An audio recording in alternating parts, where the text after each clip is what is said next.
अस्सलाम वालेकुम। आज मैं आपसे सादुर्रहमान बन के बात करूँगा, ना कि डकी भाई। मैं नहीं चाहता कि कोई ये सोचे कि इस वीडियो का मकसद जो मेरे पे FIR हुई है उसकी कोई जस्टिफिकेशन है। I am simply here to apologise. मेरे किसी भी कंटेंट से अगर आज तक कोई भी नेगेटिवली इम्पैक्ट हुआ है, मैं उस चीज़ के लिए माफ़ी मांगता हूँ। मेरी हमेशा से सिर्फ यही इंटेंशन रही है कि मैं लोगों को एंटरटेन करता रहूँ और कुछ ना कुछ जो है वो मैं नया लाता रहूँ। लेकिन मेरे अनजाने ना अनजाने में अगर मेरे से कोई कंटेंट कभी ऐसा पोस्ट हुआ है जिससे कोई नेगेटिवली इम्पैक्ट हुआ है, या कोई प्रमोशन ऐसी हुई है जिससे कोई नेगेटिवली इम्पैक्ट हुआ है, मैं उस चीज़ के लिए पूरे कौम से माफ़ी मांगता हूँ। Let the court handle. मैं लीगली इस मैटर को एंड तक देखूँगा। मैं कोर्ट्स के साथ पूरी तरह कोऑपरेट करने को रेडी हूँ और कर रहा हूँ। मैं इदारे के साथ पूरी तरह कोऑपरेट करूँगा और जो भी जज साहब मेरे केस का फ़ैसला लेंगे मैं वो कबूल करूँगा। मेरा और मेरी फैमिली का जो 3.5 माह का एक्सपीरियंस है, मैं सिर्फ वो बताने आया हूँ। 16 अगस्त 2025 को जब मैं सो के उठता हूँ तो मैं बड़ा एक्साइटेड होता हूँ, क्योंकि हमने अपने दोस्त वगैरह मेहमान बुलाए होते हैं, हमने अपने घर में दावत रखी होती है। मेरे सब दोस्त आते हैं, बड़ा इंजॉय करते हैं, हम खाना शाना खाते हैं, गपशप लगाते हैं, मेहमान चले जाते हैं। उसके बाद मैं और रूब पैकिंग में लग जाते हैं, क्योंकि हमें मलेशियन गवर्नमेंट का एक इवेंट है, उधर से इनवाइट आया होता है कि डकी भाई आप आएँ, हमारे लिए कुछ वीडियोस वगैरह बनाएं। पूरे पाकिस्तान से उन्होंने एक मेल और एक फ़ीमेल को चुना है, जिसके अंदर मेल में उन्होंने मुझे चुना है। बाकी कंट्रीज़ से भी उन्होंने एक मेल एक फ़ीमेल इनवाइट किए हुए थे और मैं बड़ा एक्साइटेड था कि पूरे पाकिस्तान के अंदर से उन्होंने एक बंदा चूज़ करना है और उन्होंने मुझे चुना। मैं बड़ा ऑनर फील कर रहा। हमने बड़ी जल्दबाजी में पैकिंग की, क्योंकि मेहमान आए होते हैं, हमें टाइम नहीं मिलता और मुझे नहीं पता था कि जब हम पैकिंग करके अपने घर से निकलेंगे तो मेरी ज़िंदगी का सबसे मुश्किल वक्त शुरू हो जाएगा। मेरे वहमो गुमान में भी नहीं था कि मेरे साथ क्या होने जा रहा है। हम जब पैकिंग करके सामान गाड़ी में रखते हैं, गाड़ी हमारी एयरपोर्ट की तरफ चल पड़ती है। एयरपोर्ट पहुंचते हैं, हम सामान अपना अनलोड करते हैं। रात के 9 बजे के करीब हमारी फ़्लाइट होती है। हम काउंटर पे जाते हैं और हमें अपना बोर्डिंग पास मिल जाता है। उसके बाद जहाँ पे इमिग्रेशन होनी होती है, जहाँ पे आपके पासपोर्ट पे एग्जिट स्टैंप लगती है, हम जब वहाँ पे पहुँचते हैं तो वो मेरे से पूछते हैं कि आप पे कोई FIR तो नहीं है। मैंने कहा नहीं। कहता आपका साइबर क्राइम में कोई इशू है क्या?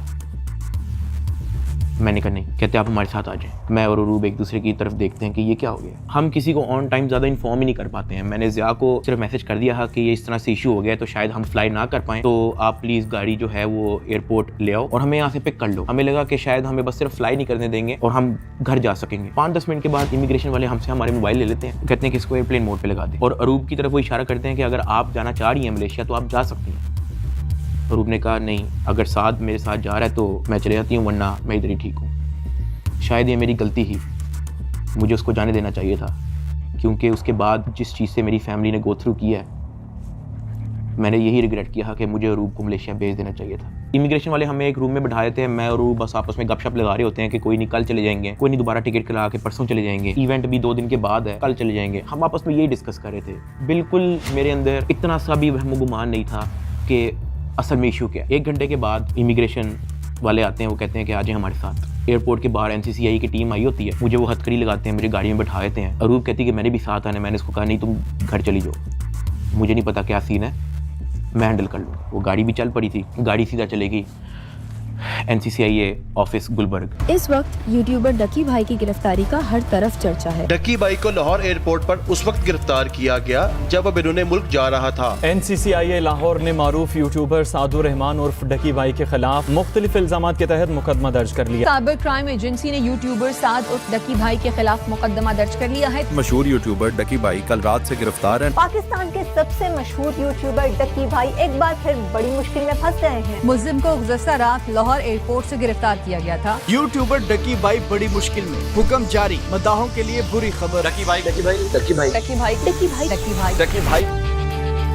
रात के तकरीबन 11 बजे हम NCCI ऑफिस पहुंच जाते हैं। हथकड़ी मुझे लगी हुई थी, मुझे ऊपर एक रूम में लेके गए। जब मैं NCCI के ऑफिस पहुंचता हूं तो वहाँ पे 6-7 ऑफिसर्स बैठे होते हैं। मेरी हथकड़ी वो खोल देते हैं, मुझे कुर्सी पे बिठा देते हैं और मेरी इंटेरोगेशन शुरू हो जाती है। वहाँ पे मेरे से क्वेश्चन करते हैं एप्लीकेशंस के प्रमोशन के बारे में। वहाँ पे मुझे पहली बार आइडिया होता है कि मेरा इस इशू पे मुझे एयरपोर्ट पे रोका गया। खैर मेरे से वो जो सवाल करते गए मैं उनको बताता गया। मेरे पास 3 मोबाइल थे, मैंने तीनों मोबाइल के पासवर्ड उनको दिए। उन्होंने मेरे से मेरे जीमेल अकाउंट के पासवर्ड पूछे, मैंने वो भी उनको ऑन द स्पॉट दिए। उन्होंने मेरे से मेरे लैपटॉप का पासवर्ड पूछा, मैंने उनको ऑन द स्पॉट दिया। ऐसा भी नहीं कि मैंने उनको कोई बहाना लगाया हो कि मैं पासवर्ड भूल गया हूँ, because I had nothing to hide. मैं इदारे के साथ कोऑपरेट करना चाहता हूँ। मैं ये नहीं चाहता कि इदारा ये सोचे कि मैं कुछ छुपा रहा हूँ। मेरा 23 दिन का रिमांड लिया गया। वो सारी इन्वेस्टिगेशन मैंने पहले 23 मिनट के अंदर दे दी थी। कई घंटे गुजर जाते हैं और तमाम ऑफिसर्स मेरी इंक्वायरी लेके चले जाते हैं, सिवाय एक के, जो मेरे इन्वेस्टिगेशन ऑफिसर्स थे, असिस्टेंट डायरेक्टर शुएब रियाज साहब। मेरे आईओ के अलावा जब तमाम ऑफिसर्स चले जाते हैं तो एक प्राइवेट बंदा बाहर से अंदर आता है। तो आईओ मुझे कहता है कि तुझे पता है कि तेरे पे एफआईआर होने वाली है।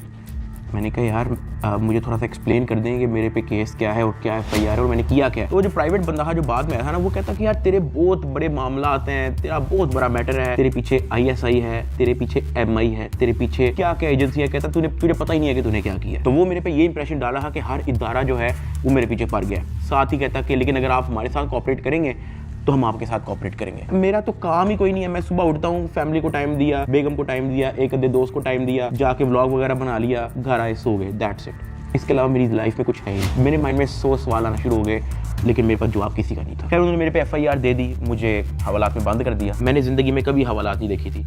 उस रात मैं नहीं सोया, मैं जागता रहा, रोशनी होगी। हवालात में सिर्फ एक ही लड़का था, मैंने उससे भी कोई ज़्यादा बातचीत नहीं की। सुबह 10-11 बजे के करीब एक बंदा आया, उन्होंने मुझे हथकड़ी लगाई और मुझे कोर्ट ले गए कि आपको जज साहब के सामने पेश करना है। मेरी फैमिली में से किसी भी बंदे ने आज तक कोई कोर्ट, कोई कचहरी, कोई पुलिस स्टेशन, कोई हवालात, कोई थाने, उनमें से किसी चीज़ का उनको नहीं था पता। जज साहब ने 2 दिन का रिमांड दे दिया। मुझे तो रिमांड का मतलब ही नहीं था पता। मुझे हथकड़ी लगा के फिर से एनसीसीआई ऑफिस ले जाते हैं और मुझे हवालात में बंद कर देते हैं। उससे नेक्स्ट डे की बात है, मेरी इन्वेस्टिगेशन चल रही होती है। एडिशनल डायरेक्टर एनसीसीआई सरफराज चौधरी साहब वो अचानक कमरे में आते हैं, मेरी तरफ देखते हैं, कहते हैं कि ए मुंडाई।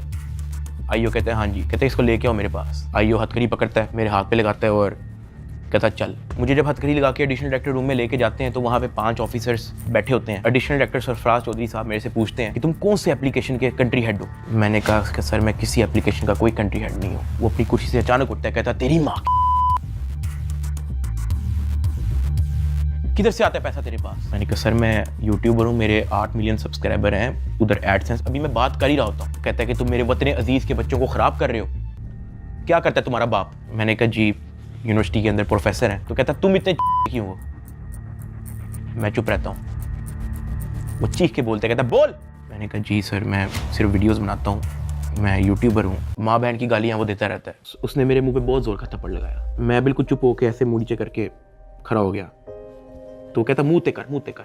अभी मैंने मुंह पर किया नहीं था। वो जोर से चीख के कहता मुँह ते कर। अभी मैंने वो मुँह पर किया ही था, उसने मुझे दूसरा थप्पड़ लगाया। मैं वहाँ पे बड़ा हेल्पलेस फील कर रहा कि यार मेरे से ऐसा क्या हो गया। मैं भी ये सोच ही रहा था, उसने मुझे तीसरा थप्पड़ लगाया। मुझे माँ बहन की गालियाँ दी जा रहा है। मैं अपना मुँह नीचे करके खड़ा हुआ हूँ तो मेरे थप्पड़ इधर लगता है, फिर वो कहता मुँह पर कर, फिर मेरा थप्पड़ इधर लगता है। वो मारी गया जब तक उसका दिल नहीं भरा। मैंने तो गिने भी नहीं है कि उसने मुझे थप्पड़ कितने मारे हैं। फिर वो मुझे कहता कि अपनी टांगे बैंड कर। मैंने अपनी टांगे बैंड कर ली। कहता हाथ ऊपर कर। मैंने अपना हाथ ऊपर कर ली। वो घर में एक वीडियो कॉल लगाता है जो एक बच्चा रिसीव करता है जिसकी एस्टिमेटेड तकरीबन एज होगी 7 साल। एक हाथ में सिगरेट होती है।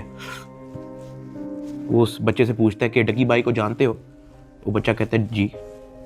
वो बैक कैमरा ऑन करता है, मेरे हाथ खड़े होते हैं, टांगे बैंड होती हैं। वो कैमरे से दिखाता है उस बच्चे को कि कौन है ये। कहता डकी भाई। तो कहता कि तुम इसके प्रोग्राम देखते हो। कहता जी। वो पीछे जो प्राइवेट मुलाजिम खड़ा होता है वो बहुत ज़ोर का पीछे थप्पड़ मारता है। सरफराज चौधरी साहब उस 7 साल के बच्चे को कहते हैं ये देखो इसके साथ क्या हो रहा है, आप देखोगे तुम इसका प्रोग्राम। कहता नहीं, चलो फटाफट इसको गालियां दो। बच्चा कहता है कि सरफराज चौधरी साहब कहते हैं और का बच्चा। सरफराज चौधरी साहब कहते हैं और का बच्चा। थप्पड़ वो मारी जा रहा होता है पीछे। वो वीडियो कॉल पे उस बच्चे को दिखा रहा होता है कि ये तुम इसके प्रोग्राम देखते हो और ये मैं क्या बताऊँ यार। खैर मैं तब बड़ा हेल्पलेस होता हूँ। मैं समझ नहीं आती कि मैं क्या करूँ और किस तरह इससे निकलूँ। मैंने क्या किया ऐसा। खैर वो सरफराज चौधरी कहता है कि इसको ले जाओ, इसकी तरीके से तफ्तीश करो। जबकि मैं डे 1 को आया हूँ, मैं सब कुछ मोबाइल का पासवर्ड मैंने लैपटॉप के पासवर्ड, मैंने जीमेल के पासवर्ड, मैंने एक चीज़ नहीं छोड़ी। मुझे आज जितने ऑफिसर्स थे वहाँ पे, मुझे एक ऑफिसर आके दिखा दे, बता दे कि डक्की भाई ने हमें ये चीज़ नहीं थी दी, इसलिए हमने मारा है। वो तफ्तीश के अंदर इस जगह कोऑपरेट नहीं था कर रहा, इसलिए हमने मारा है। मुझे एक बंदा आके दिखा दे यार। मेरा 23 दिन का रिमांड लिया मैंने, पहले 23 मिनट के अंदर उनको सब कुछ दिया। मुझे ऊपर ले गए। मेरे से एक बंदा मिलने आया हुआ था, जावा फूड्स, मेरा एक जाने वाला है जिसने हमारे घर में, जब हमारे घर में दावत थी तो उसकी केटरिंग की थी। अब क्योंकि मुझे फ्रेश मार के ऊपर लेके गए थे, मेरी आंखों में आंसू थे, तो वो जब मिलने आया हुआ था, वो अचानक अपनी सीट से खड़ा हुआ और उसने मेरी तरफ देखा कि क्या हुआ है। मैंने कहा कि यार मैं इनके साथ पूरी तरह कोऑपरेट कर रहा हूँ, वो फिर भी मुझे मारी जा रहे हैं, मुझे माँ बहन की गालियाँ दे रहे हैं। तो अगर आपकी यहाँ पे किसी ऑफिसर से बातचीत है, आप उनसे काइंडली रिक्वेस्ट करें कि यार मुझे मारे कम, या मुझे तब मारे जब मैं आपको कुछ छुपा रहा हूँ या आपको कुछ गलत बता रहा हूँ, तब मार लें, लेकिन मुझे मारे कम। वो बड़ा परेशान हुआ, वो बाहर चला गया, कुछ खाने को मेरे लिए लेके आया था, पिज़्ज़ाज़ या कोई बर्गर लेके आया था। बाहर जाके मुझे नहीं पता कि उनके जानने वाले थे जुनैद सलीम जो एंकर हैं, उन्होंने कहीं उनको बात बता दी। जुनैद सलीम साहब ने जो है वो अपने पॉडकास्ट के अंदर इसका जिक्र कर दिया कि मेरा एक जानने वाला वहाँ पे गया तो डक्की भाई इस हालत में था। तो जुनैद सलीम साहब ने जो है वो इस चीज़ का पॉडकास्ट दे दिया। ज़ेरे हिरासत जब डक्की भाई थे तो कुछ लोग उनसे मिलने गए, तो उन्होंने कहा कि आप पिज़्ज़ा खाएंगे, तो डक्की भाई जवाब में उनके पाँव पड़ गया जो उनसे मिलने आए थे, और बिलक बिलक के रोने लगा और कहने लगा पिज़्ज़ा को छोड़े, उनसे कहे मुझे मारें कम। ये नहीं कहा कि मुझे ना मारें, मगर मुझे मारें कम, बहुत मार रहे हैं। जो फिर मेरे लिए अंदर प्रॉब्लम हुई, मुझे फिर इस बात पे डांट पड़ी कि मैं आगे बात आउट कर रहा हूँ। खैर मैंने फिर डिसाइड किया कि मैंने अब बोलना ही नहीं, मुझे जितना मर्जी मारे, मैंने किसी को नहीं बताना। मुझे हवालात में वापस बंद कर दिया इन्होंने। थप्पड़ किसने मारा था? थप्पड़ वो एहलकारों ने मारा था। थप्पड़ तो एडिशनल डायरेक्टर ने भी मारा था, मैं आपको बताता हूँ जी। डक्की भी आगे बताएगा कि मुझे चपेड़े किसने मारी थी, और वो बेचारा एक बात कहता था कि यार मुझे मारो ना, मैं कॉपरेट तो कर रहा हूँ, मुझे मारो ना। जब इसको पेश करने लगे थे डक्की को, तो भाई वो आपको बताया था कि मैं इसको थप्पड़ मार के लाया हूँ। हाँ, तो वो थप्पड़ मार के लाए, वो मारते थे इसको। अब मैं आपको बताना चाहूँ कि इस पूरी इन्वेस्टिगेशन के दौरान ये जो असिस्टेंट डायरेक्टर शुएब रियाज, जो मेरा इन्वेस्टिगेशन ऑफिसर था, उनका जो फ्रंट मैन था, उसको सिर्फ इस काम के लिए रखा हुआ था कि वो मेरे से पैसों की डिमांड करे। उसने तब मेरे से पूछा कि यार तू बेवकूफ़ है। मैंने कहा क्या हुआ है? कहता यार तेरे पीछे आने वाला कोई नहीं। मैंने कहा यार मेरी फैमिली कभी इन चक्करों में पड़ी नहीं है। तो कहता नहीं तू बेवकूफ़ है, तुझे समझ नहीं आ रही कि मैं क्या कह रहा हूँ, तुझे अपना मसला नहीं हल करना। मैंने कहा नहीं, मुझे नहीं समझ आ रही आप क्या कह रहे हैं। कहता कि तेरा कोई दोस्त पीछे आने वाला, कोई तेरा भाई, कोई तेरा आउट ऑफ कंट्री कोई दोस्त रहता हो, कोई तेरे पीछे आने वाला नहीं। मैंने कहा कि मेरी तो बातचीत ही नहीं है किसी से, तो मैं किसको क्या कहूँ। तो कहता कि ये जो तेरा आईओ है ना, सारी गेम इसके हाथ में, इसने जो लिखना है तेरे साथ वही होना है, तो तू अगर इसके साथ ताउन करेगा तो तेरा मसला हल हो जाएगा। मैंने कहा मैं समझा नहीं आपकी बात। कहता कि भाई लगता है तुझे सारा पैसा कब्र में लेके जाना है, पैसे आप फिर कमा लोगे, आप अपना मसला हल करो। मैंने कहा मैं इन चक्करों में कभी भी नहीं पड़ा, मुझे नहीं पता कि क्या पैसे कितने लगते हैं, क्या होता है, मुझे नहीं पता। आप मुझे बताओ आप क्या चाह रहे हो। कहता कि तेरा जो मसला है ना वो 7-8 के अंदर हल हो जाएगा। पहले मुझे लगा कि कोई 7-8 लाख की बात कर रहा है, कि कोई 7-8 लाख के अंदर मेरा मसला हल हो जाएगा। मैंने कहा 7-8 लाख? कहता नहीं तू लाखों में ही रही। मैंने कहा 7-8 करोड़? कहता तो और। मैंने कहा इतने तो मेरे पास है ही नहीं, मेरे रिसेंटली कुछ बहुत ज़्यादा खर्चे हुए हैं, मैंने आगे भी बहुत सारी मेरी स्पेंडिंग है, मेरे 100 और काम है, मेरे पास नहीं है। कहता बस फिर तो इधर ही पड़ा रहा है। मुझे वहाँ से आइडिया हो गया कि इस बंदे का काम सिर्फ और सिर्फ मेरे से पैसे मांगना है। जब मैं NCCI की कस्टडी में था, आप लोगों ने शायद 3,26,000 USDT की बात एडिशनल डायरेक्टर के पॉडकास्ट में सुनी होगी। 3,20,25,000 USDT वो इसके डिजिटल वॉलेट में से हमने अनर्थ करके कोर्ट ऑफ लॉ में सबमिट कर दिए। हमने इसके डिजिटल वॉलेट में से वो अपने वॉलेट में जो सरकार का होता है उसमें अनर्थ करके प्रॉपर उसको फर्द मकबूजगी बनाकर कर दिया। ये बहुत बड़ी अचीवमेंट है। उन्होंने दर्जनों पॉडकास्ट दे के ये बताया कि 3,26,000 USDT जो है वो हमने इससे बरामद कर लिए हैं। अब मैं आपको उसकी असल स्टोरी बताता हूँ कि वो क्या है। हवाला से मुझे इन्वेस्टिगेशन के लिए लेके जाते हैं, कोई शाम के 7 बजे के करीब। आइयो मुझे कहता है कि अपना बाइनेंस का अकाउंट खोल। मैं अकाउंट खोल देता हूँ। मेरे अकाउंट के अंदर कुछ ट्रेड चल रही होती है जो मेरी सारी लॉस पे गई होती है, क्योंकि उस दौरान बिटकॉइन नीचे गया हुआ था। वो सारी ट्रेड मेरी लॉस में क्लोज करता है, मेरी फ्यूचर्स की ट्रेड सारी लॉस में क्लोज करता है, मेरा पर्सनल नुकसान करता है। सारे टोकन जो मेरे पास डॉज, बिटकॉइन, इथीरियम, मेरे पास दर्जनों टोकन और पड़े हुए थे, वो सारे क्लोज करके उसको यूएसडीटी में खुद कन्वर्ट करता है और वो कहता है कि ये यूएसडीटी ट्रांसफर कर। मैंने कहा सर इसकी क्या वजह है, आपने मेरा पर्सनल लॉस भी कर दिया है। कहता है कि तुझे अपना मसला हल करना है या नहीं करना। मैंने कहा कि सर लेकिन ये 3,26,000 यूएसडीटी आपने ट्रांसफर क्यों करना है? जो भी आपकी इन्वेस्टिगेशन है आपके सामने, अकाउंट मैंने आपको दे दिया, उसका जीमेल मैंने आपको दे दिया, पासवर्ड मैंने आपको दे दिया, आपने ट्रांसफर इसको क्यों करना है? कहता है तुझे जितना कह रहे हैं उतना कर। मेरी 15 मिनट उनके साथ बहस चलती रही कि सर ये पैसे ज्यादा हैं, मुझे आप थोड़ी सी इसकी एक्सप्लेनेशन दे दें ताकि मैं मेंटली रिलैक्स रहूं, मुझे थोड़ा सा बता दें कि ये ट्रांसफर आपके पास क्यों करना है। वो मुझे आगे से ये कहता था कि यार लगता है तुझे अपना मसला हल करने का शौक नहीं है। बीच में उसने मुझे बहाने लगाने शुरू कर दिए, यार क्योंकि तू हमारी कस्टडी में है कि तेरा अकाउंट कहीं हैक ना हो जाए, जब तू यहाँ से फारिग होगा तू मुझे बता दी, मैं तुझे सेंड कर दूंगा। आईओ ने मुझे इस तरह की कहानी सुनाई शुरू कर दी। उसने मुझे एक अपना वॉलेट एड्रेस दिया, उसने कहा कि ये सारे पैसे इस पे ट्रांसफर कर। इसने मेरे से जबरदस्ती मेरा फेस आईडी, मेरा ऑथेंटिकेटर सारा लगा के इसने मेरे से जबरदस्ती 3,26,000 यूएसडीटी, जिसकी पीकेआर के अंदर वैल्यू बनती है 9 करोड़ पाकिस्तानी रुपया। अब जिस अकाउंट में उसने ट्रांसफर किया, क्या वो एफआईए का अकाउंट था? नहीं। क्या वो एनसीसीआईए का अकाउंट था? नहीं। क्या वो पंजाब हुकूमत, सिंध हुकूमत या किसी केपी की हुकूमत या किसी भी गवर्नमेंट के इदारे की हुकूमत का अकाउंट था? नहीं। क्या वो नैब का अकाउंट था? नहीं। क्या वो स्टेट बैंक का अकाउंट था? नहीं। क्या वो कोई ऐसा अकाउंट था जो कोर्ट की तरफ से जिसकी अप्रूवल मिली हो?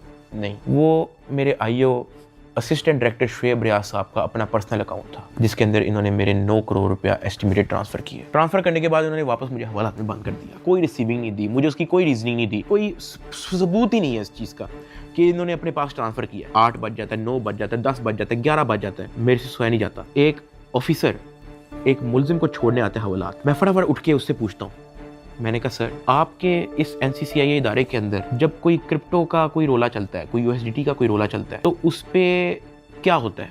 क्या उसको ट्रांसफर कर लिया जाता है? कहता मैंने कभी ऐसा सुना तो नहीं है। कहता क्यों, क्या हुआ है? मैंने उसको बताया। मैंने कहा आईओ ने मेरे 9 करोड़ रुपया यूएसडीटी ट्रांसफर कर लिया अपने पास। कहता अच्छा, तो उसने आपको कोई रिसीविंग दी है? मैंने कहा नहीं। कहता ऐसा होता तो नहीं है वैसे, लेकिन अगर आप कहते हो तो मैं किसी से पूछ लूं। मैंने कहा जी पूछ ले, मैं बड़ा टेंशन में हुआ। उस पूरी रात मैं नहीं सोया। अगले दिन सुबह के कोई 10-11 बजे के करीब एक बंदा आता है, मुझे लेके जाता है ऊपर ऑफिस में, मुझे इतनी जोर का वो थप्पड़ लगाता है, मेरे ख्याल से मेरे पूरे 3 महीने के अंदर सबसे ज्यादा जोर का थप्पड़ वो वाला थप्पड़ था जिसकी मैं अभी बात कर रहा हूँ। क्योंकि वो मुझे बता के नहीं लगाया जाता, वो मेरे पीछे से लगाया जाता है, मेरे सर पे इतना बड़ा उस बंदे का हाथ होता है, मुझे इतनी जोर का थप्पड़ लगाते हैं, मेरे यहाँ से मेरे ज़हन का मवाद, अंतरियाँ सारी मेरी आंखों से बाहर निकलने को करी ही। मैं इवन एक पॉइंट पे मेरा विजन ब्लरी हो गया है, मेरा विजन काला हो गया है, मैं बेहोश होने वाला है, इतनी जोर का वो थप्पड़ था। उसने कहा कि हर चीज बतानी जरूरी होती है। मैंने कहा कि सर मेरे 9 करोड़ रुपया आप ट्रांसफर कर लो, मुझे उसकी कोई रीजनिंग ना दो, मुझे उसकी कोई रिसीविंग ना दो, मैं अपना मुंह कैसे बंद रख लूं? इतनी सी बात पे उसने मुझे फिर से एक और थप्पड़ लगाया। मुझे आईओ के पास ले गया। आईओ कहता कि यार तुझे अपना मसला हल करने का शौक नहीं है? एडिशनल साहब बहुत नाराज है। मैंने कहा सर आपने 9 करोड़ रुपया मेरा ले लिया है, अभी मैं बात कर ही रहा था तो उसने इशारा किया कि इसको बंद कर दो। अब मुझे बंद कर दिया वापस हवालात में। कुछ टाइम के बाद जब मुझे फिर से इन्वेस्टिगेशन के लिए लेके गए तो ये जो मेरी 9 करोड़ रुपया जो इन्होंने ट्रांसफर किया था 3,26,000 यूएसडीटी, ये बात पूरे डिपार्टमेंट के अंदर फैल चुकी थी। हर प्राइवेट मुलाजिम को पता था, हर ऑफिसर को पता था, हर आईओ को पता था, डिपार्टमेंट में हर एक बंदे को पता लग गया था कि ये इतनी बड़ी अमाउंट जो है वो शुएब रियाज आईओ के अकाउंट में ट्रांसफर हुई है। आईओ ने सोचा इसने बात आउट कर दिया है, सबको पता लग गया है। इन्होंने फटाफट क्या किया, उसकी रिकवरी डाल के कोर्ट में पेश कर दिया कि ये देखो हमने ये पैसे बरामद किए हैं इससे, जबकि उन्होंने बरामद की इंटेंशन से वो ट्रांसफर अपने पास नहीं किए थे। इनकी ये इंटेंशन थी कि पैसा हम अपने पास ट्रांसफर कर लेते हैं, फिर इसमें से कोई इसको 20-30% वापस दे के इससे डील करेंगे, ये इनकी शुरू की इंटेंशन थी। लेकिन मैंने डिपार्टमेंट में बात आउट कर दी, मैंने मार खा ली इसके बदले। मैंने कहा मुझे मारो जितना मारना है। डिपार्टमेंट में बात आउट कर दी, ये लोग घबरा गए, इन्होंने फटाफट कोर्ट में रिकवरी डाल दी, जिसकी वजह से मजबूरन एडिशनल डायरेक्टर सरफराज चौधरी साहब को दर्जनों पॉडकास्ट मजीद देने पड़े कि 3,26,000 हमने इस बंदे से बरामद कर लिया है, जबकि वो बरामदी की नीयत से ट्रांसफर नहीं किया गया। हाँ वो तो मैंने डिपार्टमेंट में बात आउट कर दी, तो फिर आपको स्टोरी बनानी पड़ी इसकी। 3,20,25,000 यूएसडीटी कोर्ट ऑफ लॉ में सबमिट कर दिए। जब मुझे इन्वेस्टिगेशन के लिए फिर से लेके गए तो वहाँ पे एक और बंदा आया था अपने काम से, मैं आप लोगों को उसका नाम तो नहीं बता सकता, लेकिन हम लोग उसका नाम रख लेते हैं बिग ब्रदर। ये बिग ब्रदर जो है आपने वीडियो के एंड तक याद रखना है। वो अपने किसी काम से आया था, उसने मुझे देखा, उसने मेरे से पूछा कि यार डक्की तेरे पे केस क्या है? मैंने कहा एप्लीकेशन प्रमोशन का केस है। तो कहता कि तेरा मैटर कहाँ तक पहुँचा है?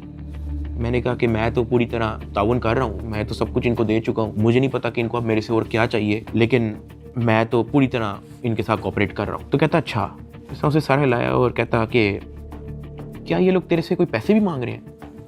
अब क्योंकि मैं उस बंदे को पहली बार मिला हूँ, मैं नहीं जानता कि वो कौन है। मैंने उसको कहा कि नहीं, मेरे से कोई पैसे नहीं मांग रहा। उसने ऐसे सर हिलाया, कहता अच्छा, चल ठीक है, अच्छा लगा तेरे से मिलके। वो अपने कामों में लग गया। खैर मेरी इन्वेस्टिगेशन के बाद उन्होंने फिर से मुझे जेल में हवालात में बंद कर दिया। इन्होंने अपनी पूरी कोशिश की कि हम इससे पैसे लें, हम इससे पैसे का पूछें। जब इनको आइडिया हुआ कि मैं इनको किसी भी तरह से एंटरटेन नहीं कर रहा, इन्होंने बहाने से मेरी फैमिली को बुला लिया। अरूब और मेरी अम्मा, उनको ये कह के बुलाया गया कि मेरी उनके साथ मुलाकात है। मुझे जब हवालात से ऊपर लेके गए तो अरूब बैठी हुई थी और उसकी इंटेरोगेशन हो रही थी। उसका मोबाइल जो है वो इन्वेस्टिगेशन ऑफिसर के हाथ में था। तो मैंने इन्वेस्टिगेशन ऑफिसर शुएब रियाज साहब से पूछा कि ये आपने इनका मोबाइल क्यों लिया है? तो कहता कि इन पे भी FIR होगी। तो अरूब घबरा गई। उसने कहा मेरे पे FIR क्यों होगी? उसने कहा कि आपने तो हमें साथ से मिलने के लिए बुलाया है, मुझे और मामा को, के साथ से मुलाकात हो जाएगी। तो कहता कि नहीं, FIR हो ना हो, ये जो आपके शोहर की FIR है इसी में बड़ी जगह है, हम आपको इसी में नामजद करेंगे। अरूब घबरा गई। मैंने अरूब की तरफ देखा, मैंने अरूब की तरफ इशारा किया कि मैंने कहा बस बिल्कुल चुप होके बैठ जाओ, बस ये वक्त गुजारो, बस इस वक्त हम कुछ नहीं कर सकते। खैर वो अरूब से कुछ क्वेश्चन उन्होंने पूछने शुरू कर दिए। मैंने यही कोशिश की कि मैं जल्दी से जल्दी अरूब को वापस भेज दूं घर। उसका मोबाइल वापस मिले ना मिले डजंट मैटर, वो घर जाए। आईओ ने अरूब का मोबाइल रख लिया। मैंने अरूब को कहा कि अब तुम घर जाओ, तुमने वापस नहीं आना। जब अरूब घर गई है तो उसने जब वकीलों से डिस्कस किया तो वकीलों ने कहा कोई बात नहीं, हम प्री अरेस्ट बेल करवा लेंगे। तो अरूब ने कहा ओके। अगले दिन उन्होंने जाके प्री अरेस्ट बेल करवा ली। जब उन्होंने प्री अरेस्ट बेल करवाई तो प्री अरेस्ट बेल की खबर पहुंच गई इदारे में, NCCI ऑफिस में, आईओ के पास और सरफराज चौधरी एडिशनल डायरेक्टर के पास। इन्होंने फिर से मुझे कहा कि अपनी फैमिली को मीटिंग के लिए बुलाएं। मैंने घर वालों को कॉल की क्योंकि उसकी प्री अरेस्ट बेल हो चुकी थी। मैंने कहा चलो अब इसको खतरा नहीं है और इसका मोबाइल भी उनके पास है, तो I think it's not a big deal, मैं बुला लेता हूँ। ऑफिसर्स ने जो है मेरे घर कॉल करवाई। मैंने कहा कि अम्मा वो बड़े अफसरान, एडिशनल डायरेक्टर और इन्वेस्टिगेशन ऑफिसर्स बुला रहे हैं, तो बाकी घबराएं ना, कोई इस तरह कोई नेगेटिव मीटिंग या इस तरह का कुछ नहीं है, तो आ जाएं। मेरी माँ और अरूब प्री अरेस्ट बेल करवाने के बाद एडिशनल डायरेक्टर रूम में आ गए। सरफराज चौधरी साहब कहते जतोई साहिबा आप अपने आप को क्या समझती हैं, आपने प्री अरेस्ट बेल करवा ली है? तो अरूब ने कहा जी।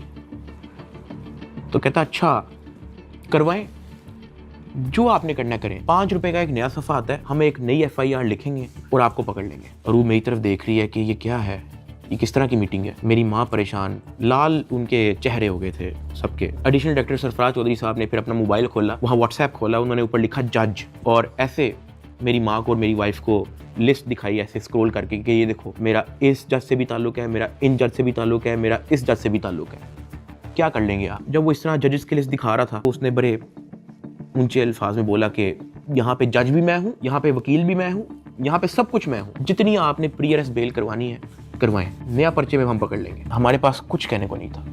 मैंने वहाँ पे सिर्फ सर को कहा कि जी सर आप सही, बिल्कुल सही कह रहे हैं। मैंने अपने घर वालों की तरफ देखा, मैंने उनको इशारा किया कि प्लीज़ वक्त गुजारें बस। मेरे घर वालों के चेहरे लाल हो गए हैं, मतलब बिल्कुल आप कह लो कि उनके पास कुछ कहने को नहीं थे। दे वर शेकिंग। वो बातें करता गया, हम लोग घबरा गए थे। हमने बस वेट किया कि यार ये कब हमें फाड़े करेगा। जब उसने कहा ठीक है आप जा सकते हैं, मैं, अरूब और मेरी माँ जब उस एडिशनल डायरेक्टर रूम से बाहर निकले, मेरी माँ की आंखों में आंसू थे, अरूब की आंखों में आंसू थे। मैंने कहा कि यार मुझे बहाने से कहते हैं कि आप लोगों को बुला लो, फिर ये इस तरह की हरकतें करते हैं, डराने धमकाने वाली, ब्लैकमेलिंग, थ्रेट्स। मैंने कहा ये सिर्फ और सिर्फ इनका पैसे मांगने का तरीका है ताकि हम डर जाएं, इनको कुछ पैसे दे दें और हमारी जान छोड़ेंगे। तो ये इस तरीके से मुझे, मेरी फैमिली को ज़हनी अजियत देते रहे हैं, ब्लैकमेल करते रहे हैं। अरूब का राइट बनता है कि वो प्री अरेस्ट बेल करवा के आए। आपने अपनी इन्वेस्टिगेशन करनी है, करें। उसने तो अपना मोबाइल भी दे दिया, आप जब बुला रहे हो वो आ रही है, फिर भी आप उसको थ्रेट कर रहे हो कि जी आपने प्री अरेस्ट बेल करवा लिया, कोई बात नहीं, 5 रुपए का नया सफ़ा आएगा, हम आपको फिर अरेस्ट कर लेंगे। और ये सब इनका तौर तरीका था कि हम लोग किसी तरह टूट जाए और ये जितने पैसे मांगे हम लोग फौरी इनको दे दें। इस दौरान आईओ और उसका जो फ्रंट मैन है, जब उनको पता लगा कि मैं और मेरी फैमिली किसी भी तरह से इनको एंटरटेन नहीं कर रही, कोई पैसों के मामले में लिफ्ट नहीं करवा रही, तो इन्होंने मेरे एक दोस्त से बात की और उस दोस्त को कहा कि इसको मुझे आके कहो कि ये पैसों से मसला हल होगा। उसकी जो भी गपशप हुई मेरे दोस्त ने वापस आके बताई, कहता कि ये पैसे ही मांग रहे हैं। मैंने कहा यार इस तरीके से मेरी फैमिली को ब्लैकमेल कर रहे हैं, इस तरीके से मुझे टॉर्चर कर रहे हैं, ये लोग चाहते क्या है? वो ये कह रहे हैं कि अरूब को हम पर्चे में नामजद ना करें और उस पर कोई नया पर्चा ना दें और उसको अरेस्ट ना करें, उसका वो 1 करोड़ रुपया मांग रहे हैं। मैंने कहा भाई इन्होंने मेरा बैंक अकाउंट ब्लॉक कर दिया, इन्होंने मेरी USDT भी अपनी जेब में डाल ली, मेरे अब्बा जी का बैंक अकाउंट ब्लॉक है, मेरी अम्मा जी का बैंक अकाउंट भी इन्होंने ब्लॉक कर दिया है, अरूब का बैंक अकाउंट इन्होंने ब्लॉक कर दिया है, जिया का बैंक अकाउंट इन्होंने ब्लॉक कर दिया है, इवन मुनीब जो अंडर 18 है उसका बैंक अकाउंट भी ब्लॉक कर दिया है। कहानी यहाँ पे ख़त्म नहीं हुई। मेरे दादा अब्बू जिनका मैंने आज तक व्लॉग में जिक्र नहीं किया, आज तक उनकी अपीयरेंस नहीं हुई, 80 साल एंड अबव की उनकी उम्र है, उनका बैंक अकाउंट भी ब्लॉक कर दिया। मेरे पास 1 टका नहीं है इनको देने के लिए। सॉरी। उसने मेरी बात सुनी, कहता अच्छा। उसने एज इट इज जब ये बात आईओ को बताई, आईओ आगे से इसको कहता कि इन्हों दे कोल 40-50 करोड़ रुपया सैट नहीं पड़ा होंगे। मेरे दोस्त ने एज इट इज मुझे ये बात आके बताई। अब क्योंकि मेरी फैमिली ऐसे मेंटल टॉर्चर से गुजर चुकी थी, जब मेरे दोस्त ने ये बात मेरी फैमिली को बताई, मेरी फैमिली ने घबरा के कहा कि प्लीज आप किसी और से बात कर लें, अगर वो हमें लोन दे सकता है, कोई उधार हमें दे सकता है तो दे दे।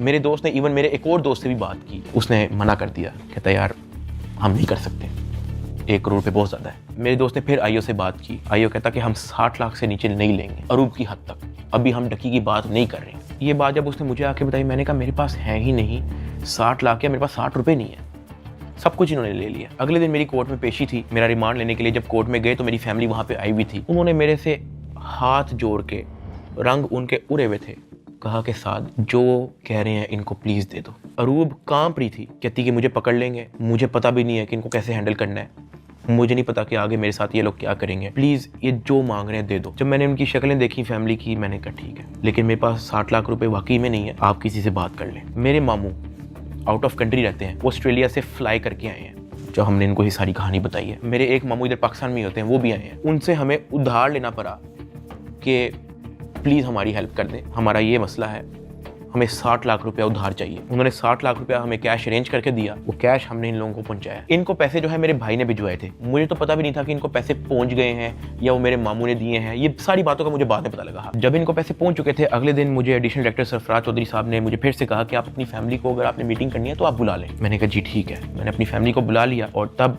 एडिशनल डायरेक्टर साहब का रवैया मेरी फैमिली के साथ टोटली चेंज हो चुका था। वहाँ से मुझे आइडिया हुआ कि it was never about the case, it was always about the money. वो मेरी फैमिली से बड़े अच्छे से बात कर रहे हैं, मुझे आइडिया हो गया हाँ कि इनको शायद पैसे पहुंच चुके हैं। वो इवन कमरे से चले भी गए थे, उन्होंने कहा कि अगर आपने अपनी कोई प्राइवेट बात करनी है तो आप कर लें। जब वो कमरे से गए हैं, तब मेरी माँ ने, अरूब ने, मेरे भाई ने सारी कहानी बताई कि किस तरह से मेरे मामू ने उधार 60 लाख रुपया दी है इस सारी कार्रवाई के लिए। मैंने अपनी माँ से माफ़ी मांगी, मैंने कहा यार आई एम सॉरी कि मेरी वजह से इतना कुछ करना पड़ रहा है सबको।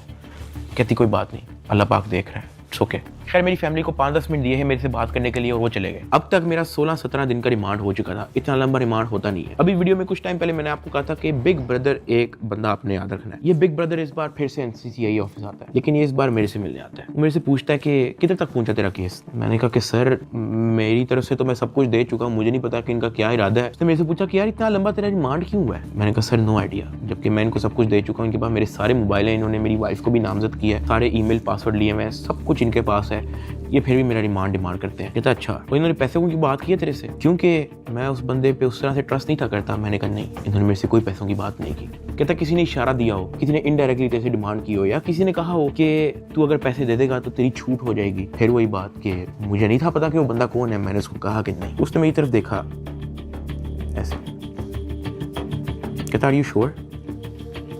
मैंने कहा जी। इवन उससे मुझे एक पॉइंट पे बड़े गुस्से से देखा, कहता कि देख ले अगर कुछ ऐसा है तो तू मुझे बता सकता है। फिर वही बात आ गई क्योंकि मैं उसको जानता नहीं था। मैंने कहा नहीं ऐसा कुछ भी नहीं है सर। कहता ठीक है, वो चला गया। मेरा 23 दिन टोटल रिमांड हो चुका था, जो मैं आप लोगों को ये भी बताता चलूँ कि एनसीसीआई की हिस्ट्री में इतना लंबा रिमांड नहीं हुआ। इवन एक पॉइंट पे मैं इतना तंग आ गया था इनसे कि मैंने खुद ही जज साहब के सामने कहा कि सर मैं चाहता हूं कि ये लोग अपनी तसल्ली पूरी कर लें, इन्होंने जो मेरी इन्वेस्टिगेशन करनी है करें, अगर ये रिमांड मांग रहे हैं इनको रिमांड दे दें। मैं इतना तंग आ गया था, मैंने जज साहब के सामने खुद ही बोल दिया कि यार रिमांड ले लें मेरा। 23 दिन रिमांड के बाद भी इन्होंने 30 लाख रुपया मेरी फैमिली से मुझे जुडिशियल करने का लिया। मतलब एनसीसीए ऑफिसर्स ने मुझे जेल भेजने के भी मेरी फैमिली से पैसे लिए। खैर मैंने अपने दोस्त को कहा कि यार ये आईओ से पूछो कि अब क्या इसने मेरे साथ करना है। कहता कि मैंने बात की है, वो ये नहीं कह रहा कि अब आपकी बेल करवानी है, वो ये कह रहा है कि हमने 4 पर्चे मजीद रेडी किए हैं, वो 4 पर्चे हम डकी भाई पे ना दें, उसका 1.5 करोड़ रुपया वो मांग रहे हैं, जिसमें से एक पर्चा इन्होंने कोई लड़की रिलेटेड रखा हुआ है। और जब मैंने ये सुना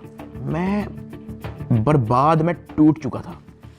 मैंने अपने दोस्त को कहा तू इनको ब्लॉक कर दे बस, और तू जा, इनको को 4 पर्चे देने, 400 दें, मैंने अब 1 टका नहीं देना इनको। इस तरह तो इनको आदत लग जाएगी फिर ये कहेंगे कि जी अब हम डकी भाई को फायर ना मारने का 5 करोड़ रुपया लेंगे, घर की बत्ती बंद करने के, घर में अगर आप चाहते हो कि बत्ती आए उसका 50 लाख रुपया निकालो, पानी बंद कर देंगे, फिर कहेंगे घर में पानी आए उसका 40 लाख रुपया निकालो। ये तो इन हरकतों पे आ जाएंगे फिर। हाँ, अगर आप मेरी एक आधा फैमिली का अकाउंट छोड़ देते तो मैं आपको पैसे कहीं से तो दे, एटलीस्ट हमारी फैमिली जो है मकरूज तो ना होती। इतना मोटा मेरा चलान पेश किया है, मुझे एक ऑफिसर उस चलान के अंदर एक सफ़े की एक लाइन का एक लफ्ज दिखा दे कि मेरे उसमें बाप का क्या रोल है, क्योंकि आप लोगों ने उनका अकाउंट बंद किया ना, उनका क्या रोल है मुझे उस सफ़े के अंदर दिखाएं। उस चलान के अंदर मेरी माँ का क्या रोल है वो मुझे दिखाएं। उस चलान के अंदर मेरे दादा अब्बू का क्या रोल है, मेरे किसी और फैमिली मेंबर का क्या रोल है मुझे दिखाएं। आपने उनको मकरूज कर दिया, कर्जे ले लेके अब उनको NCCIA के ऑफिसर के पेट भरने हैं, उनको डिप्रेशन में डाल दिया, ये कह के कि पता नहीं उनके पीछे ISI-MI लगी है। मेरे फादर एक हार्ट पेशेंट हैं, उनके हार्ट की सर्जरी होनी थी। मैंने अपनी माँ को, अरूब को, ज़िया को सख्ती से मना किया हुआ था कि आपने एक तो ये अब्बा जी का ख्याल रखना है, दूसरा इनको कोर्ट में नहीं आने देना, ये मेरे पास एक बार भी जेल में ना आए, क्योंकि मुझे पता है उनकी हार्ट की क्या कंडीशन है। वो बेहोश हो जाते हैं, परेशान हो जाते हैं। हम उनकी सर्जरी के हमारे पास पैसे नहीं थे, वो जो पैसे हमने उनकी जो सर्जरी के लिए देने थे वो उन्होंने ब्लॉक कर दिया। अब कर्जा लेके हम NCCIA के ऑफिसर्स का पेट भर रहे हैं। ये मेरी फैमिली को उस स्टेज पे लेके आए हैं जहाँ पे मैं स्पीचलेस हो गया कि यार मैं क्या करूं। मतलब अब्बा जी के इलाज के पैसे भी उन्होंने ब्लॉक कर दिए हैं। और ये बात मैंने उनको उधर दफ्तर में ऑफिस में कही थी, सरफराज चौधरी को मैंने खुद उसके मुंह पे कही थी। मैंने कहा मेरा अब्बा हार्ट पेशेंट है, उनकी सर्जरी के पैसे आपने मेरे फैमिली का अकाउंट ब्लॉक कर दिया है। ये इस स्टेज पे मेरी फैमिली को ले आए थे, मुझे 23 दिन बंद रख के चुपेरे मार के मुझे कोर्ट पे लेके जाते थे कि मैं किसी मीडिया के किसी माइक में बोल ना दूं। जिस्मानी रिमांड पे FIA के पास जाना है या उसके बाद जेल जाना है, तो हो गया, तो बोलने कोई मसला नहीं है। आज डकी भाई आप यूट्यूबर्स को क्या पैगाम देना चाहेंगे? कुछ बात नहीं करेंगे? ताहम आज जो है वो बात तो नहीं करने दे रहे, लेकिन डकी भाई को जो है वो सुबह सवेरे जो है आज अदालत में पेश किया गया है। बिल्कुल जी बात तो नहीं कर सकते डकी भाई। इससे पहले भी हमने जब इनसे गुफ्तगू करने की कोशिश की है तो NCCI एहलकारों की जानिब से जो वो मना कर दिया गया है कि वो किसी भी किस्म से वो जो है वो गुफ्तगू नहीं करेंगे। डकी भाई कुछ कहना चाहेंगे आप? डकी भाई आप कुछ कहना चाहेंगे? डकी भाई कुछ तो बोलिए। इन्होंने तो मना नहीं किया आपको, आप लॉयर्स ने मना किया कि भाई सारी तो आपने तहकीकात के बारे में आपने ताउन किया, उसके बावजूद क्यों ही कहा जा रहा है? मेरी गिरफ्तारी के 23वें दिन जब मुझे जज साहब के सामने पेश किया तो फाइनली मैं जुडिशल हो गया। जुडिशल का मतलब यह है कि अब मैं जेल चला जाऊंगा। जज साहब ने ऑर्डर लिख के दिया कि हमने बंदा जुडिशल कर दिया है। अब जुडिशल करके कोर्ट से बंदा डायरेक्ट जेल नहीं जाता, कोर्ट से एक बार NCCIA ऑफिस वापस आता है, वहाँ पे उसके कुछ पेपर्स रेडी होते हैं, उसके बाद उसको जेल भिजवाया जाता है। तो जब मैं कोर्ट से NCCIA ऑफिस वापस आया, वही बिग ब्रदर उधर मौजूद था। उसने मेरी तरफ देख के कहा, डकी तेरे से पैसे किसने लिए? मेरा दिल इधर मुंह में आ गया। मैंने कहा यार ये मेरे साथ क्या हो रहा है। अब क्योंकि उसने मेरे से डायरेक्ट पूछा कि तेरे से पैसे किसने लिए हैं, उसने मेरे से ये भी नहीं पूछा क्या तेरे से कोई पैसे ले रहा है, उसने मेरे से कहा कि तेरे से पैसे किसने लिए। मैंने कहा कि जी ये शुएब रियाज और उसकी टीम ने, इन्होंने जो है वो पैसे ऊपर हायर अफसरान को भी पहुंचाने हैं। कहता अच्छा कोई डिटेल है तेरे पास? मैंने कहा कि सर मैं तो इनके साथ हवालात में था, जेल में, सेल में, तो मेरी सिर्फ फैमिली को पता है कि एग्जैक्टली क्या हुआ। फैमिली 5-10 मिनट के लिए मेरे से मिली थी, लेकिन उन्होंने मुझे बहुत छोटा छोटा मोटा मोटा बताया, ज़्यादा डिटेल का मुझे नहीं पता। तो फिर उसने पूछा कि कितने पैसे लिए हैं? मैंने कहा जी 60 लाख रुपए लिए। वो भी मेरी वाइफ को नामजद करने का कह रहे थे कि जी वो मेरी बीवी को अरेस्ट कर लेंगे, अगर आप चाहते हैं कि हम आपकी वाइफ को अरेस्ट ना करें तो ये 60 लाख रुपया पहुँचाएँ। तो वो हमें 60 लाख रुपया उसका हमने दिया। उसने कहा ठीक है तू जेल जा, लेकिन उससे पहले कहीं से कॉल करवा और अपनी फैमिली को कह कि तेरा एक दोस्त मिलने आ रहा है, उससे मिलने। मैंने कहा ठीक है। मैंने कहीं से मोबाइल अरेंज किया, मैंने फटाफट मामा को कॉल की, मुझे सिर्फ मामा का नंबर याद था। मैंने उनको कहा कि मेरा एक दोस्त आएगा, उससे मिलने। बिग ब्रदर वहाँ से चला गया। 5-10 मिनट के बाद मुझे भी पुलिस के डाले में बिठाया और मुझे जेल ले गए। डकी भाई को जो है तकरीबन 22 रोज़ा जिस्मानी रिमांड के बाद जब अदालत में पेश किया गया तो अदालत ने गुज़श्ता रोज़ जो है डकी भाई को जुडिशल रिमांड पर जो है वो जेल भेज दिया। देख सकते हैं कि डकी भाई को जो है वो जेल मुंतकिल किया जा रहा है। 9 सितंबर 2025 को मुझे जेल भेज दिया जाता है। मैंने अपनी ज़िंदगी में वहमो गुमान में भी नहीं सोचा होना कि मेरी ज़िंदगी में ये दिन भी आएगा। जब मैं जेल जाता हूँ सबसे पहले तो मेरी चेकिंग होती है, बालों के अंदर, अंडर आर्म्स, आपकी नाक के अंदर भी देखते हैं, वो आपके कान के अंदर, आपके मुंह के अंदर, आपके लिप्स ऊपर करके, आपकी ज़ुबान निकाल के। चेकिंग होने के बाद मुझे लेके जाया जाता है मेरे सेल की तरफ, जिसको जेल की ज़ुबान में चक्की कहते हैं। जेल के सेल का साइज़ आप ऐसा समझो कि कुछ 6 से 7 टाइलें हैं ना, उतना साइज़ होगा। उसका, या फिर एक किंग साइज मैट्रेस अगर एक अंदर पड़ा हो तो वहाँ पे और मजीद जगह नहीं है। ये जेल के सेल का साइज होता है। कॉर्नर पे जो है वॉशरूम लगा होता है जो कवर्ड नहीं होता, उसके आगे एक छोटी सी दीवार लगी होती है, यानी कि अगर आप खड़े हुए हो तो बाहर से देखने वाला बंदा आपको नंगा देखेगा, लेकिन अगर आप वॉशरूम करने के लिए बैठे हो तो आपके चेस्ट से ऊपर जो है आप विजिबल होगे, नीचे आप कवर्ड होगे। इस हद तक बस दीवार होती है वहाँ पे।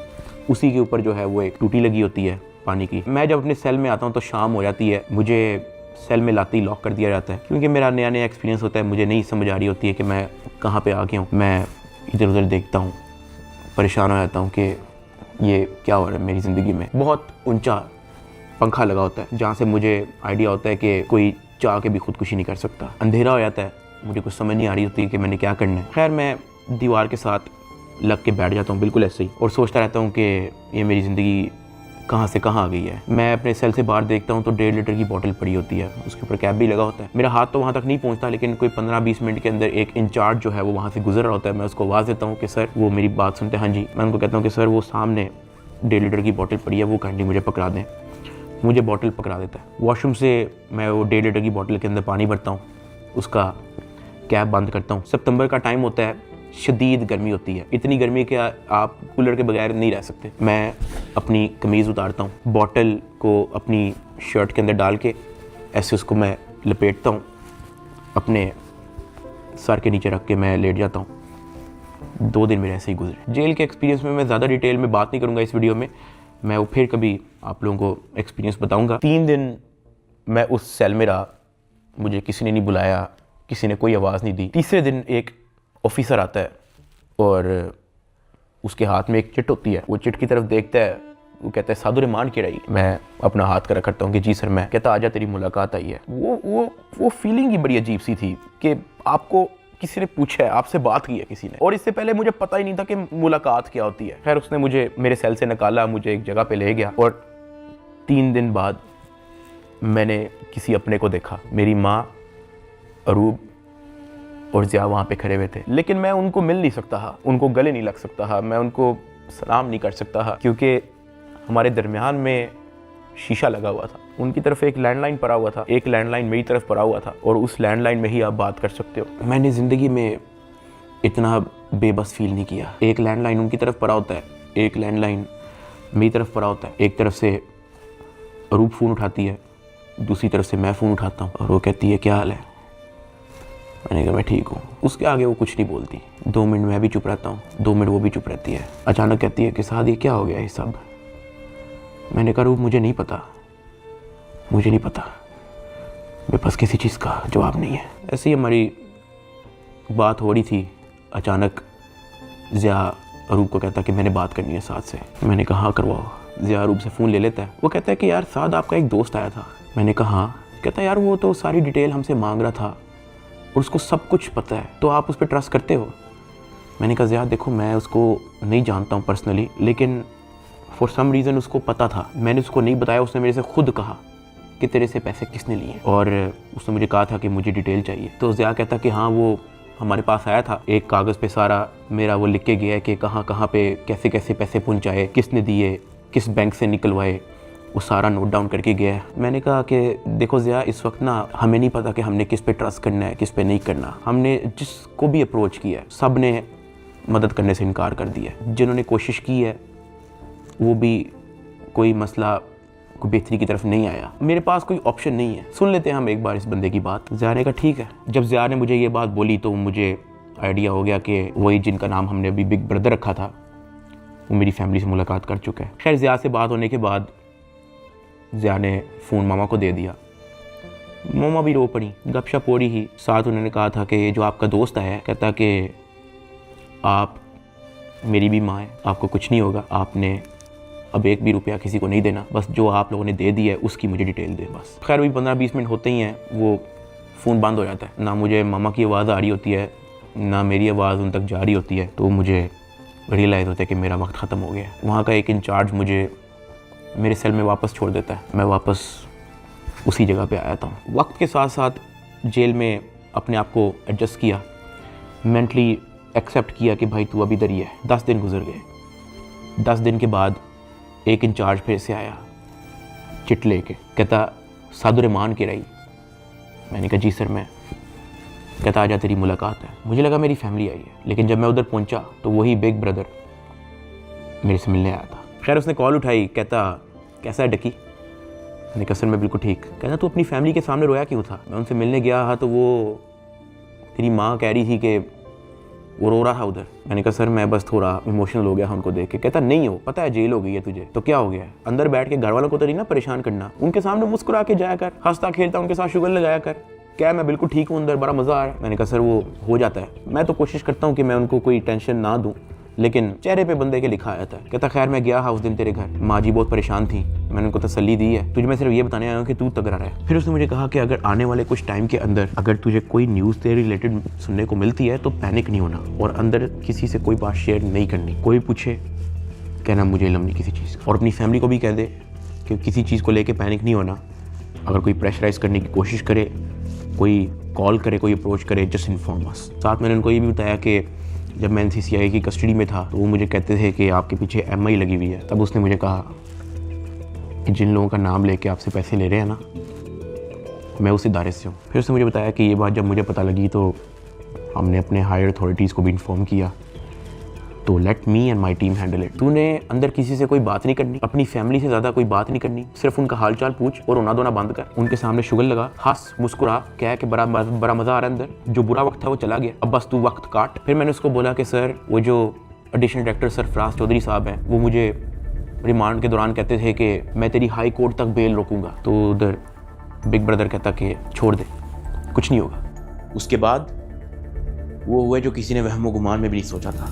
ये मुकदमा दर्ज करवाने वाला कोई और नहीं बल्कि डिप्टी डायरेक्टर सरफराज चौधरी है, जिसने डकी को गिरफ्तार किया और उसको दुनिया का सबसे बड़ा मुजरम बनाकर पेश किया। इस डायरेक्टर को आज सस्पेंड कर दिया गया है। Additional director national cyber crime investigation agency Lahore हैं सरफराज चौधरी साहब, उन्हें जनाब सस्पेंड कर दिया गया है। पूरी तैयारी है NCCI की डकी की बेल कैंसिल करवाने। डकी भाई के खिलाफ कार्रवाई करने वाले NCCI के अहलकार ऑफिसर सरफराज चौधरी साहब को मुअत्तल कर दिया गया है। उसके बाद वो चीज़ें हुई हैं जो मैंने अपने वहमो गुमान में भी नहीं सोचा था। मैं जब 23 दिन रिमांड में था मैं इतना मायूस हो गया था, मैं अल्लाह पाक से भीख मांगता था कि या अल्लाह मुझे रास्ता दिखा, या अल्लाह मुझे इस झंझट से निकाल दे, या अल्लाह सब कुछ तेरे सामने है, मैं किसी जोगा नहीं, मेरी फैमिली किसी जोगे नहीं, हम फंस चुके हैं, हम गीदड़ों में फंसे हुए हैं, या अल्लाह मुझे यहाँ से निकाल दे। मैं हाथ जोड़ के भीख मांगता था। मैं हवालात में एक गंदे से कमरे में बैठ के मैं भीख मांगता था कि या अल्लाह तू सब देख रहा है, तेरे सामने हो रहा है सब कुछ, मेरे लिए कोई तो दरवाजा खोल, मुझे कोई रास्ता दिखा, मैं कहाँ जाऊँ। NCCI अफसरान की गिरफ्तारी पर मुकदमा यूट्यूबर डकी भाई की अहलिया अरूब जतोई की मुद्दत में दर्ज किया गया। डकी भाई की फैमिली से रिश्वत लेने का ये मामला, NCCI के अफसरान का जिस्मानी रिमांड मंजूर। अरूब जतोई ने दरखास्त दी है national cyber crime investigation agency के 8 अफसरों और 1 फ्रंटमैन पर। ये हो क्या रहा है? बैटिंग एप्स को रोकने वाले ही बैटिंग ऐप के जरिए पैसे मंगवा रहे हैं। मुकदमा डकी भाई की अहलिया अरूब जतोई की मुद्दत में दर्ज किया गया। 12 लोग हिरासत में हैं FIA के। अफसर शुएब रियाद और सरफराज चौधरी, उन्होंने रिलीफ के नाम पर अरूब जतोई से रिश्वत मांगी। पर 90 लाख रुपए की रकम बतौर रिश्वत वसूल की गई। वो लोग जिनके कंधों पे निजाम की हिफाजत की जिम्मेदारी रखी गई थी, वही खुद इस निजाम में नकब लगाने लगे। जो तफ्तीशी थे आज वो मुलजिम के रूप में अपने ही इदारे के सामने जवाबदेह हैं। 7 अफसरान ने ओहदों से इस्तीफा दे दिया। 90 लाख रुपए रिश्वत लेने के केस में NCCI के एडिशनल डायरेक्टर समेत 6 अफसरान का जिस्मानी रिमांड मंजूर कर लिया गया है। अरूब जतोई इस बात पर डट गई हैं कि NCCI अफसरान जिन्होंने उनसे रिश्वत ली है इनको नहीं छोड़ेंगी। जिन ऑफिसर्स ने मेरी फैमिली को मेंटल ट्रॉमा से गुजारा, जिन ऑफिसर ने मेरी फैमिली को मेंटली टॉर्चर किया, जिन ऑफिसर ने मुझे बेवजह मारा, मैं उनसे भीख मांगता गया कि यार मुझे ना मारे, मुझे फिर भी मारते गए। जिन ऑफिसर्स ने बच्चे को वीडियो कॉल करके मुझे उससे माँ बहन की गालियां दिलवाई, अगले दिन उन सब की खबर आ गई कि वो सब गिरफ्तार हो गए। और ये जो 100 दिन की कैद थी, जब मुझे किसी किस्म की कोई उम्मीद नहीं थी नजर आती, मैं कभी कभी अल्लाह पाक से कहता था कि अल्लाह तू मेरी क्यों नहीं सुन रहा। लेकिन ये सब जब मुझे खबरें सुनने को मिली तो मैंने रियलाइज़ किया कि अल्लाह ने मेरी तभी सुन ली थी जब बिग ब्रदर मुझे फर्स्ट टाइम NCCI ऑफिस में मिला और उसने मेरे से पूछा डकी तेरे पे केस क्या है। इसमें मैं FIA एंटी करप्शन इदारे को बड़ा अप्रिशिएट करना चाहूँगा, जिन्होंने मेरी फैमिली का सारा केस सुना, मेरी फैमिली के एक मेंबर के पास जाके उन्होंने उनकी स्टोरी सारी सुनी, उनका बयान लिया, इन पे FIR लॉन्च की और ये सब कुछ हुआ। वहाँ से मुझे रियलाइज़ हुआ कि इदारे बुरे नहीं होते, कुछ लोग होते हैं जो बुरे होते हैं, और अनफॉर्चुनेटली मेरे केस के अंदर भी मुझे बुरे लोग मिले, लेकिन क्योंकि अच्छे लोग भी एग्जिस्ट करते थे, अल्लाह पाक ने उनको वसीला बनाया, उनको हमारे पास भेजा। 16 अगस्त को मैं गिरफ्तार हुआ। 100 दिन टॉर्चर, ऐसा रोलर कोस्टर जो मैंने ज़िंदगी में कभी भी नहीं सोचा था मैं और मेरी फैमिली ने गुजारा। 100 दिन के बाद जस्टिस शहराम सरवर, मैं उनको सल्यूट करता हूँ, उन्होंने मुझे बेल दी हाई कोर्ट से। मैं जब जेल में था, जब सबसे पहले मुझे इस चीज़ की न्यूज़ मिली कि डकी तेरी बेल हो गई है, तब जो मेरी बॉडी पे खून दौड़ा था उसके लिए मैंने 100 दिन इंतज़ार किया। मैं तो जम गया था, मैं ख़त्म हो गया था, मैं बर्बाद हो गया था। सही बताऊँ तो मैं हार मान ली थी, मैं टूट चुका था, मुझे नहीं पता था कि मैं क्या करूँगा। ये 100 दिनों में क्या क्या हुआ, ये वीडियो तो शायद 40-50 मिनट की होगी। अगर मैं आपको बताना शुरू करूँ तो ये वीडियो 4-5 घंटे की होनी चाहिए। बहुत सारी चीज़ें मेरी मजबूरी है, मैं नहीं बता सकता। इवन ये जो भाई थे जिनका नाम हमने बिग ब्रदर रखा था, उनसे मैंने रिक्वेस्ट की, मैंने कहा सर मुझे लोगों को बताने दें कि आपने हमारी फैमिली के लिए क्या क्या किया। कहता डकी we work in the shadows, हमें आपकी अप्रिसिएशन नहीं चाहिए, ये हमारी ड्यूटी थी। आपकी माँ हमारी माँ है, आपकी फैमिली हमारी फैमिली है, ना हम चाहते हैं कि आप हमारा नाम लें, ना हम चाहते हैं कि आप हमें मेंशन करें। उसने कहा क्योंकि हमारे इदारे का नाम ले के आपको और आपकी फैमिली से फाइनेंशियल बेनिफिट्स ले रहे थे, तो we have to step in. इदारे की ट्रेनिंग ही ऐसी है कि अगर हमारे इदारे का कोई नाम ले के अपने लिए कोई बेनिफिट लेगा तो उसकी कोई टॉलरेंस नहीं है, ये हमारी ड्यूटी है। We are here to serve this country. अगर आप गलत होते या आपकी फैमिली गलत होती तो हम आपका साथ ना देते, लेकिन हमने देखा कि हमारी माँ मुश्किल में है, हमारी बेटी मुश्किल में है, हमारा भाई मुश्किल में है, तो हमें आपकी अप्रिसिएशन ही चाहिए, खुश रहें। और मैं बड़ा हैरान हुआ कि एक तरफ NCCI ऑफिसर्स हैं जो दर्जनों पॉडकास्ट दे रहे हैं पब्लिकली, लेकिन बैक एंड पे वो क्या हरकत करे उस चीज़ का किसी को नहीं पता। और दूसरी तरफ ये बिग ब्रदर का इंस्टीट्यूशन जिन्होंने दिन रात एक कर दिया मेरी फैमिली के लिए, और जब मैंने उनका कहा कि मुझे बताने दे लोगों को, तो कहते हमें क्रेडिट नहीं चाहिए। सेल्फलेसली काम किया और एक भी पॉडकास्ट उनके एक भी ऑफिसर ने एक भी इंटरव्यू नहीं दिया, just working in the shadows. और मुझे और मेरी फैमिली को उन पर फ़ख्र है, और मेरी सिंपैथी हर उस फैमिली के साथ है जो कभी इन करप्ट NCCI ऑफिसर्स के थ्रू अफेक्ट हुई है। अल्लाह पाक किसी की फैमिली को उस चीज़ से ना गुजारे जिस चीज़ से मेरी फैमिली गुजरी है। एक और चीज़ की बड़ी कन्फ्यूजन थी कि मेरे एक्चुअली वकला कौन है, तो मेरा केस जो है वो बैरिस्टर अमृत शेख देख रही हैं और एडवोकेट उस्मान लतीफ़ जो मेरा केस आगे परसू कर रहे हैं। लेकिन मैंने सबकी वीडियोस देखी हैं, जितने वकला हैं जिन्होंने मेरे लिए स्टैंड लिया, मैंने सबके टिकटॉक वीडियोस देखी हैं। मैं दिल से उन तमाम एडवोकेट्स का शुक्रगुजार हूँ जिन्होंने मेरे लिए स्टैंड लिया। इस पूरे 100 दिन के अंदर जो मेन सवाल लोगों का था ना, वो ये था कि यार डकी भाई आप तो इस मामले से फारिग होने के बाद मुल्क छोड़ के चले जाओगे, लेकिन मैं आप लोगों को एक बात बताऊं, 8 साल हो गए हैं मुझे यूट्यूब पे आए हुए, मैंने सिर्फ अच्छा टाइम देखा है। जहां 8 साल इस मुल्क ने मुझे सब कुछ दिया, इस मुल्क के लोगों ने मुझे प्यार दिया, इस मुल्क के लोगों ने मुझे सपोर्ट दी, तो ये 3 महीने की मुश्किल में मैं मुल्क छोड़ के जाऊंगा, तो ये तो मेरी सेल्फिशनेस है कि जहां 8 साल इस मुल्क ने आप पे कोई मुश्किल नहीं आने दी, तो 3 महीने की मुश्किल पे मैं इस मुल्क को छोड़ के कैसे जा सकता हूँ। मैं इधर ही हूँ, मैं कहीं नहीं जा रहा। पाकिस्तान ने ही मुझे सब कुछ दिया है, पाकिस्तान में ही मैं रहूँगा। यहाँ पे मैं वीडियो को एंड कर रहा हूँ। इस पूरे 100 दिन के अंदर मैंने बहुत कुछ सीखा। कोई भी आके पीछे नहीं आता आपकी फैमिली के अलावा। मेरी माँ कोर्ट के धक्के खाती रही है, उनका क्या काम है कोर्ट में, उन्होंने कौन सा वहाँ पे कोई बयान देना है या कोई स्टेटमेंट देनी है, या वो कौन सी वकील है जो उनका कोर्ट में कोई काम है। वो सिर्फ वहाँ पे इसलिए आती ही कि मुझे कुछ 30-40 सेकंड के लिए अपने बेटे की झलक देखने को मिल जाए, मैं बस देख लूँ कि यार मेरा बेटा ठीक है, सिर्फ इसलिए आती रही है। एक दिन भी उन्होंने मिस नहीं किया। आज के दौर में जहाँ वफादारी तो मजाक बन के रह गई है, अरूब मेरे साथ एंड तक खड़ी रही। उसको डराया गया, धमकाया गया, ब्लैकमेल किया गया। इवन एक पॉइंट में मैंने उसको ये भी कहा था कि जब तक ये मैटर हल नहीं होता तुम आउट ऑफ कंट्री चले जाओ, वो तब भी मेरे साथ खड़ी रही। मैं जेल में था और मेरे लिए मर्दों से लड़ती रही है, और सही बताऊं तो कोई भी नहीं करता ऐसा। हल्का सा मर्द पे बुरा टाइम आता है, औरतें छोड़ के चली जाती हैं, लेकिन अरूब मेरे साथ खड़ी रही। मैं एहसान कभी भी नहीं भूलूंगा। ज़िया अपने सारे काम छोड़ के, अपना यूनिवर्सिटी छोड़ के, अपनी सारी स्टडीज़ छोड़ के, अपना यूट्यूब चैनल छोड़ के मेरे साथ खड़ा रहा, मेरे साथ एफर्ट उसने एंड तक रखी। मेरे अब्बा जी हार्ट पेशेंट, उनको मैंने मना किया हुआ कि आपने बाहर नहीं निकलना, उनके बैंक अकाउंट बंद है, उधार पे हैं। मेरे लिए डेली मैसेज भेजते हैं अम्मा के थ्रू कि हमारी दुआएं सादा आपके साथ हैं, आपने घबराना नहीं है। मैंने सिर्फ ये रियलाइज़ किया कि आपकी फैमिली के अलावा कुछ मैटर नहीं करता इस दुनिया में।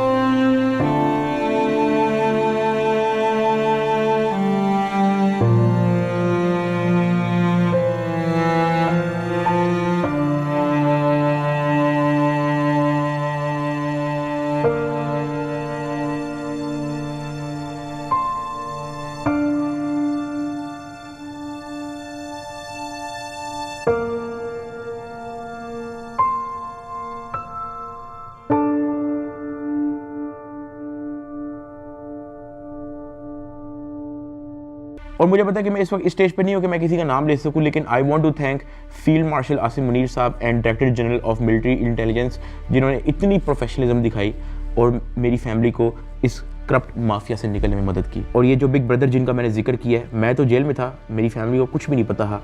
जब जब उनको कोई परेशानी होती ही, जब जब उनको कोई सवाल होता है, जब उनको किसी चीज़ की टेंशन होती ही, ये जो बिग ब्रदर हैं ये और इनकी टीम हमेशा उनके लिए अवेलेबल रही है। और इस तरह का clean up operation in corrupt mafia के अगेंस्ट आज तक पाकिस्तान की तारीख में नहीं हुआ। और ये सब क्रेडिट जो है ये इंटेलिजेंस एजेंसीज को जाता है। और जैसे मैंने आपको कहा कि मैं आप लोगों को सब कुछ तो नहीं बता सकता, मैं अगर बताना शुरू करूं तो ये वीडियो कुछ 40-50 मिनट की नहीं, ये वीडियो कुछ 4 घंटे की होगी। वैसे भी आप लोग कहोगे कि ये झूठ बोल रहा है, ये तो कोई टॉम क्रूज की मिशन इम्पॉसिबल हॉलीवुड मूवी की स्क्रिप्ट बता रहा है। मैं बस यही कहना चाहता हूँ कि मैं और मेरी फैमिली हमेशा इनके शुक्रगुजार है। मैं आप सबको थैंक यू कहना चाहूँगा कि आप लोगों ने मुश्किल टाइम पे भी मेरा साथ नहीं छोड़ा। मैंने घर आके सोशल मीडिया देखा है, आप सबके कमेंट्स पढ़े हैं, मैंने आप सबकी वीडियोस, आप सबके एडिट्स मैंने देखे हैं। मुझे याद है गिरफ्तारी से पहले व्लॉग्स के अंदर मैं कहा करता था कि गाइस हमने 9 मिलियन सब्सक्राइबर्स करने हैं, लेकिन वो ख्वाब हमारा अधूरा रह गया।